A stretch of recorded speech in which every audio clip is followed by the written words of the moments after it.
Alright, so in this video we're gonna take a look at the cut revolve modifier, which I promise I will make another video about it because this one was a little bit special.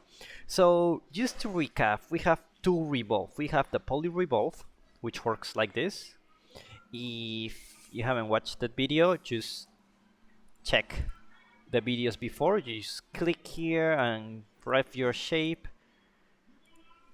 and later when you finish you will have something like this. You will create a shape, some something like this.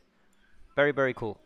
So what I want to do is use the cut revolve. You notice I cannot use it, and the reason is I need a plane. So I can use a rectangle. I can put it here, and then when I go to create cut revolve, you will see what it does. It will basically duplicate this mesh, like just like this, and it's like it will extrude it or multiply it by several times. So we'll go into this direction until it creates like basically a cylinder. So this is what the cut revolve is, and you can of course change the axis. I wouldn't recommend to do that actually, just because you have the best results with it, the best results. But if you want, of course you can do it. But the cool thing about it is that you can merge between the polygon tool. For example, I can create a profile like this,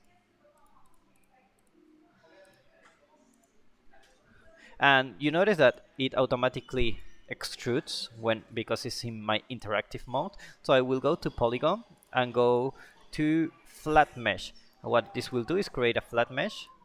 So I will create my profile, maybe something like this. Okay, so now I have my flat mesh, and now I need to go to the cut revolve. Now you can see here, even if these two are not in the same position, you don't need to be too exact, and you already have some really nice results. So if I check this one out, you can see I have this one here. Very cool stuff. So this is the cut revolve, and with this we finish all our create tools.